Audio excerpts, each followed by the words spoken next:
ரப்புல் ஆலமீன் நிச்சயமாக மறுமை நாளிலே இந்த மனிதர்களை ஒன்று கூட்டியே தீருவான் என்று அல்லாஹ் ரப்புல் ஆலமீன் சொல்லுகின்றான். கண்ணியத்துக்குரியவர்களே, இந்த உலக வாழ்க்கை அழிய போகிறது ஒரு நாள். அல்லாஹ் அறிந்தவன் எப்போது.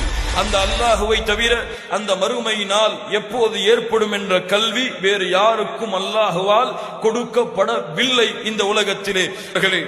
மறுமை நாள் ஏற்படுவதற்கு முன்னதாக அல்லாஹ் ரப்புல் ஆலமீன் இந்த உலகத்திலே அவன் படைத்த அத்துணை படைப்புகளையும் அழிப்பான்.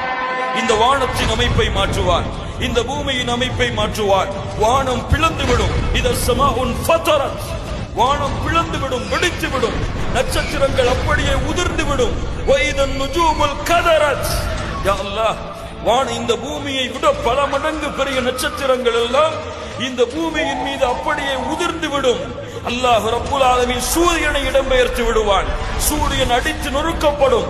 மலைகள் பஞ்சாக பறக்க ஆரம்பித்து விடும். கடல்கள் எல்லாம் நெருப்போடு கடல் அலைகளை வீச ஆரம்பித்து விடும்.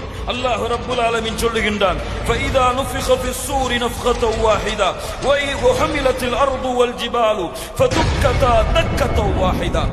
அந்த நாளை பற்றி அல்லாஹ் ரப்புல் ஆலமீன் அவனுடைய புத்தகம் அல் குர்ஆனிலே கூறியிருக்கக்கூடிய மூன்றில் ஒரு பகுதி உள்ள வசனங்களை வாசித்து பாருங்கள். மறுமை எச்சரிக்கை செய்கிறான். மறுமையின் காட்சிகளை சொல்லுகின்றான். சொர்க்கத்தை சொல்லுகின்றான். நரகத்தை பற்றி எச்சரிக்கை செய்கிறான். அந்த நாளை படித்து பார்த்து அந்த நாளை நீங்கள் உணர்ந்து இந்த உலக மக்களுக்கும் அதை எடுத்து கூறி அந்த மறுமையை அஞ்சி உங்களுடைய இந்த உலக வாழ்க்கையில் ஒவ்வொரு எட்டையும் எடுத்து வையுங்கள்.